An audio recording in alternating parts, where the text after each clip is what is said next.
Sean bienvenidas y bienvenidos a la programación de Aprende en Casa, una opción para que sigan adquiriendo conocimientos de las asignaturas de primer grado de secundaria. Nos da mucho gusto que nos acompañen, porque esta es una oportunidad para que pongan en práctica nuevas estrategias de aprendizaje. Antes de iniciar, las y los invitamos a preparar lápiz y cuaderno u hoja para que puedan anotar las ideas principales, así como las preguntas que les puedan surgir a lo largo de la sesión, y para que posteriormente las integren a su carpeta de experiencias, a fin de que cuando regresen a clases las presenten a su maestra o maestro y a sus compañeras y compañeros. Si ya están listas y listos, con cuaderno y lápiz a la mano, ¡comenzamos! Esta sesión, perteneciente a la asignatura de Historia de primer grado de secundaria, tiene el propósito de que comprendan el funcionamiento de la Unión Europea como ejemplo de la importancia de la ciudadanía para trabajar por el bien común. Para iniciar, les pedimos que, por favor, con su imaginación, se ubiquen geográficamente en el continente europeo. ¿Han escuchado sobre la existencia de la Unión Europea? La Unión Europea es una asociación económica y política única en el mundo, formada actualmente por 27 Estados miembros, cada uno con una historia geográfica y cultura propia. Su creación es relativamente nueva y está basada en valores comunes como la libertad, la democracia, el Estado de Derecho y el respeto a los derechos humanos, entre otros. Pero, ¿cuándo y por qué varios países europeos decidieron unirse en una comunidad de naciones? ¿Cuáles fueron las circunstancias que los llevaron a buscar esta unión? Los invitamos a ver el siguiente video en el cual podrán conocer el proceso histórico de formación de la Unión Europea en el siglo XX. Al finalizar la Segunda Guerra Mundial, las naciones vencedoras desmantelaron la industria alemana para reducir el riesgo que había representado esta nación. Por otra parte, comenzaron los esfuerzos de reconciliación. En mayo de 1950, se propuso la creación de un organismo conformado por varias naciones, entre ellas Alemania, cuyo objetivo era impulsar la producción del carbón y el acero. El resultado fue la firma del Tratado de París en 1951, que dio origen a la Comunidad Europea del Carbón y del Acero, a la que pertenecían la República Federal Alemana, Francia, Bélgica, Italia, Países Bajos y Luxemburgo. Este y los sucesivos tratados que condujeron a la unidad de Europa también perseguían objetivos políticos y sociales. La CECA, como se le llamaba a esta comunidad, quería crear un mercado unido por la eliminación de aranceles y la libre circulación del carbón y el acero entre sus integrantes. En 1957, en plena Guerra Fría, las naciones de la CECA firmaron el Tratado de Roma para fundar la Comunidad Económica Europea, con el fin de contribuir al desarrollo económico de los países de Europa Occidental, facilitar la libre circulación de personas, productos, servicios y eliminar aduanas y aranceles. Se crearon instituciones políticas para ejecutar las funciones de la comunidad, como la Comisión, el Consejo, la Asamblea y el Tribunal de Justicia Europeos. Asimismo, se instituyó un Fondo Social de la Comunidad para mejorar las oportunidades de empleo y el nivel de vida de los trabajadores. En 1973 se integraron Reino Unido, Dinamarca e Irlanda. En 1979, se eligió el primer Parlamento Europeo mediante el voto directo de los ciudadanos de todos los países de la CEE. En 1981, se unió Grecia y en 1986, España y Portugal. También en 1986 se aprobó el Acta Única Europea, que reemplazó los tratados de Roma y sentó las bases para el establecimiento de la Comunidad Europea, con un mercado que favoreció la unión económica, la seguridad común y los derechos de los trabajadores, así como el desarrollo tecnológico, científico, educativo, servicios de salud y medio ambiente. Tras la caída del Muro de Berlín, en 1990, la antigua República Democrática Alemana se unió a la República Federal, que ya pertenecía a la Comunidad Europea. De esta forma, ingresó automáticamente a esta comunidad. Los países miembros se comprometieron a lograr, a partir de 1992, un mercado con una integración casi total. Este objetivo quedó establecido en el Tratado de Maastricht, que dio vida a la Unión Europea, con los 12 países de la Comunidad Europea. Se le consideró como una nueva etapa en la unión de los pueblos de Europa, mediante la creación de un espacio sin fronteras interiores, libre circulación de personas, mercancías, servicios y capitales, el establecimiento de una moneda única y una ciudadanía europea. La protección social y la igualdad entre hombres y mujeres, la cooperación internacional, la consolidación de la democracia y el respeto a los derechos humanos y libertades fundamentales fueron también principios de la Unión Europea. En 1995 ingresaron 3 naciones más: Suecia, Finlandia y Austria. 3 años después, en 1998, inició una etapa adicional de integración económica con la creación del Banco Central Europeo. En 2002 se estableció el euro como moneda común, aunque Dinamarca, Reino Unido y Suecia decidieron mantener sus propias divisas. La unificación continuó y en 2004 se sumaron otros 10 países, en su mayoría del antiguo bloque comunista, y se estableció la llamada Europa de los 25. En 2009 entró en vigor el Tratado de Lisboa, mediante el cual se crearon diversas instituciones continentales, como el Consejo Europeo. Junto con el tratado, en 2009 inicia la vigencia de la Carta de Derechos Fundamentales de la Unión Europea, que se había proclamado desde el año 2000. En 2007, Bulgaria y Rumania se habían integrado a la Unión Europea. La incorporación más reciente fue la de Croacia en 2013, con la que actualmente suman 28 países integrantes. Durante décadas se discutió la permanencia a la Unión Europea de Reino Unido, que está conformada por 4 naciones: Escocia, Gales, Inglaterra e Irlanda del Norte. En 2016, se celebró un referéndum para que los ciudadanos británicos decidieran si continuaban o no en la Unión Europea. La mayoría votó a favor de la salida. Desde entonces, el país ha iniciado un proceso para separarse, llamado Brexit, que significa la salida del Reino Unido de la Unión Europea.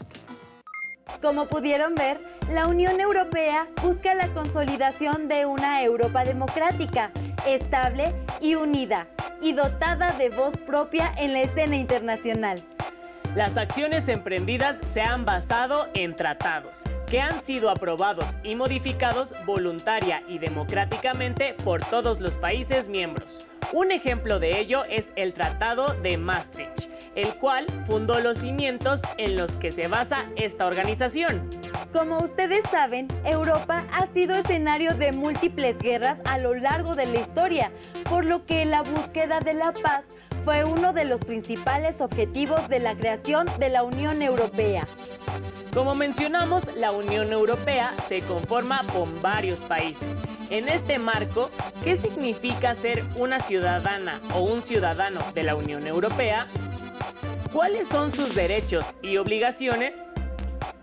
Acompáñenos a ver el siguiente video en el que conocerán qué hace esta organización por las ciudadanas y los ciudadanos que la habitan y forman parte de ella.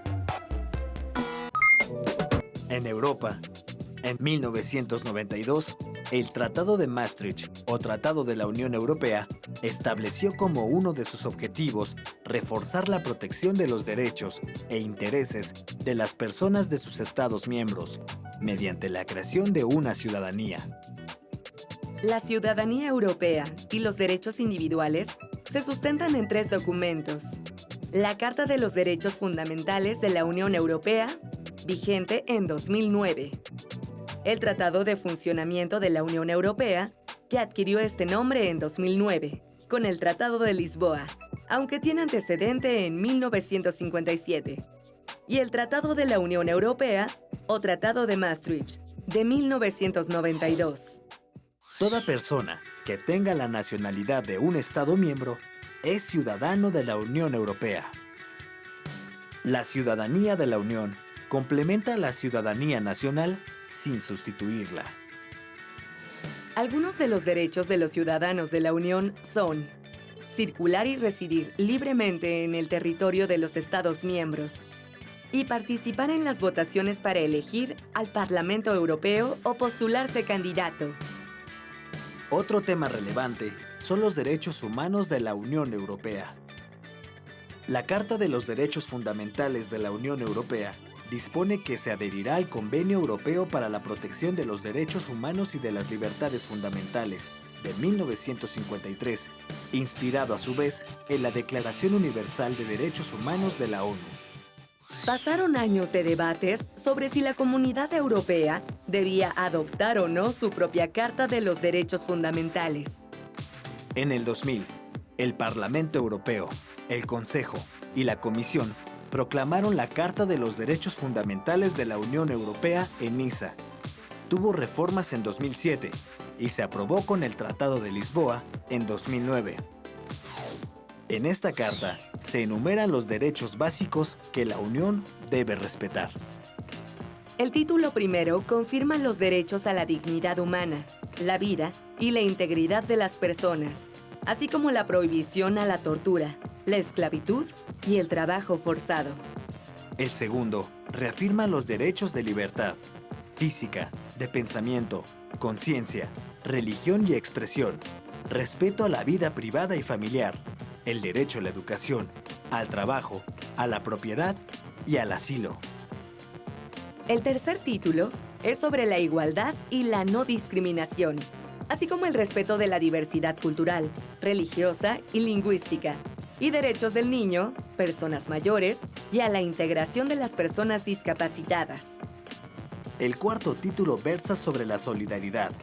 Garantiza la protección de los derechos de los trabajadores para que tengan condiciones justas y equitativas, seguridad social y protección a la salud, prohibición del trabajo infantil y protección de los jóvenes en el trabajo y al medio ambiente.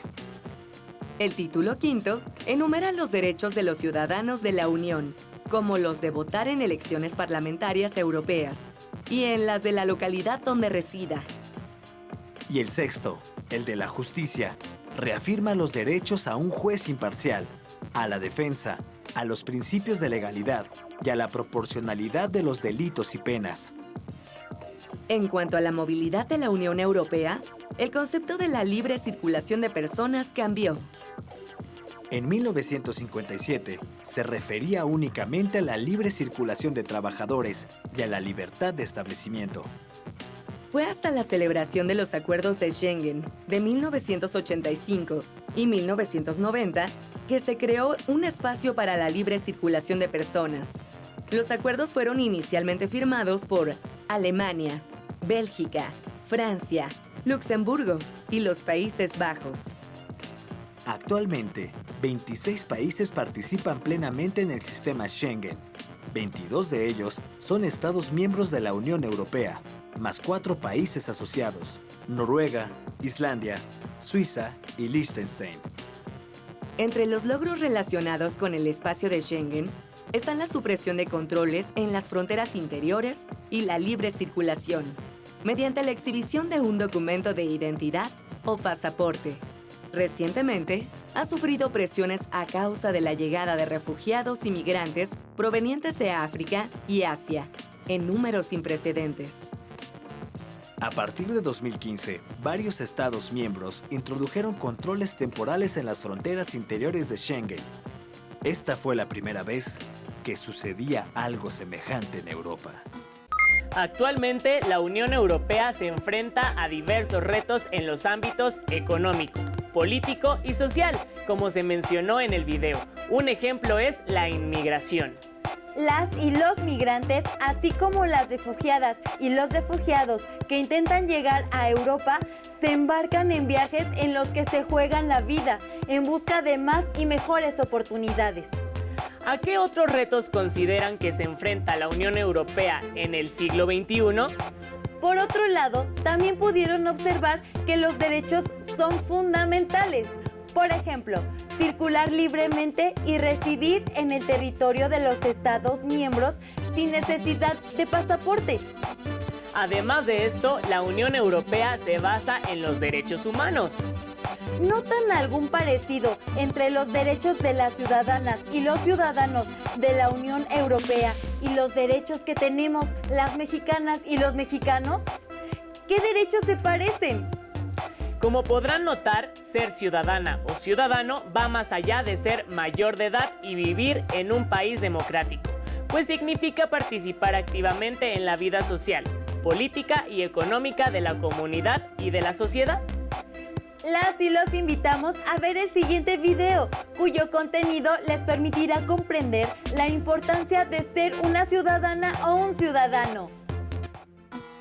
Se es ciudadano porque vives en una sociedad, tienes derechos y obligaciones y participas de manera civil para hacer valer esos derechos. La ciudadanía también representa la forma en la que vivimos, en la que nos comportamos en la sociedad, el respeto que tenemos hacia los demás, la posibilidad de comunicarnos y llegar a acuerdos en la familia, con los amigos y compañeros, el aprecio y reconocimiento a la cultura. En México, vivimos bajo un régimen democrático y la ciudadanía es una forma de vida. Pero no siempre ha sido así. Antes, la mayoría de las personas eran súbditos. Veamos. Los súbditos pertenecen a un tipo de gobierno monárquico. Los soberanos detentaban el poder y ellos eran responsables de sus propias acciones ante Dios, no ante el pueblo. Los súbditos tenían la obligación de obedecer a su gobernante y no contaban con derechos de participación. Con el paso del tiempo, surgen descontentos por el poder absoluto de los reyes y se sostiene que cuando el soberano viola la ley natural, que considera que las personas tienen derechos inherentes al ser humano, surgen en los súbditos el derecho de resistencia, es decir, de desobediencia ante los abusos del soberano. Entonces, la ley natural, que al principio tenía por destinatario solo a los soberanos, después se dirige también a los súbditos, a los que se les atribuyen derechos. Con la Revolución Francesa, se consolida la idea de que la población no es súbdita de los gobernantes, que los gobernantes están para servir a la población. Ahí surgen las primeras formas de democracia. La democracia ha pasado por diferentes modelos como la democracia directa, en donde todos los hombres libres decidían colectivamente las leyes que debían seguirse. Actualmente en México, la democracia es representativa, y a través del voto se otorga el poder de las decisiones de cada persona a diversas figuras como los legisladores o gobernantes. El principio de la democracia son los derechos humanos de las personas, que son garantizados por el Estado de Derecho y tiene a la democracia como forma de gobierno. La ciudadanía no se da solo por vivir en un país democrático y haber cumplido la mayoría de edad que estipula la Constitución, sino por el reconocimiento al ciudadano como sujeto de derechos en la participación política. El ejercicio de la ciudadanía, desde su práctica diaria, se basa en 5 dimensiones y no se puede reconocer una sin la otra. Estas dimensiones son parte de las constituciones y de los pactos internacionales de derechos humanos. La primera es la dimensión civil de la ciudadanía, que se centra en la persona como individuo autónomo y donde el Estado debe respetar la libertad del ciudadano. Tiene 2 ejes, la igualdad y la libertad. La igualdad de derechos de todas las personas. Y la libertad, que implica hacer lo que no está prohibido por las leyes y que no daña a los demás, como la libertad de pensamiento, de religión y de reunión. Los derechos y obligaciones a la vida, a la propiedad, a la realización de contratos y a tener juicios justos son parte de la dimensión civil. La segunda es la dimensión política de la ciudadanía, que consiste en los derechos y en las responsabilidades de asociación y de participación en el ejercicio del poder político, como formar parte de los poderes ejecutivo y legislativo o ser elector. Los derechos que garantizan la ciudadanía política en México, además del voto, son el derecho a la información, a la propuesta ciudadana, a la vigilancia al gobierno, al juicio político a los gobernantes, a la manifestación, entre otros. La tercera es la dimensión social de la ciudadanía, que atiende los derechos y los deberes vinculados a la justicia social y a garantizar un nivel digno de vida en cuanto a vivienda, salud y educación. La ciudadanía social debe posibilitar al individuo las condiciones materiales de vida suficientes para que pueda ejercer realmente sus derechos. El Estado es el responsable de garantizar los servicios públicos, que estos lleguen a toda la población y evitar graves desigualdades sociales. La cuarta es la dimensión económica de la ciudadanía, que visualiza la economía como la producción de bienes necesarios para la subsistencia digna de la comunidad. Los derechos de los trabajadores y de los empresarios deben ir en función del trabajo digno y socialmente responsable. Y la quinta es la dimensión cultural de la ciudadanía, que considera el derecho al acceso a los bienes culturales como la arquitectura, escultura, pintura, las tradiciones orales, las creaciones literarias y la música. También considera el derecho a la diferencia y el respeto a ella, como son los grupos minoritarios indígenas, inmigrantes internacionales y quienes tienen distintas preferencias sexuales. Muchas veces no se cumplen las dimensiones de la ciudadanía y eso impacta a las otras. Entonces, si una persona no recibe servicios de salud, su dimensión social está en riesgo, su derecho a la vida, y no podrá tampoco ejercer su derecho al trabajo, ni participar, ni tener acceso a la cultura que corresponden a las dimensiones civil, económica, política y cultural, por ejemplo. ¿Y tú, de qué manera participas con tu familia y en tu escuela en las acciones ciudadanas? El concepto de ciudadano es muy antiguo y ha ido transformándose a lo largo del tiempo. Actualmente, la ciudadanía es una forma de vida. Ustedes ya son ciudadanas y ciudadanos, pues viven en una sociedad y son sujetos de derechos y de obligaciones. ¿De qué manera participan con su familia y en su escuela en las acciones ciudadanas? Las y los invitamos a platicarlo con su familia. Para cerrar esta sesión, les dejamos las siguientes preguntas con la finalidad de que puedan reflexionar sobre ellas. ¿Cuáles consideran que son las ventajas o desventajas de pertenecer a una comunidad de naciones? ¿Qué tipo de sociedad está promoviendo la creación de la Unión Europea? ¿Cuál es el papel de las ciudadanas y de los ciudadanos para el éxito de este proyecto?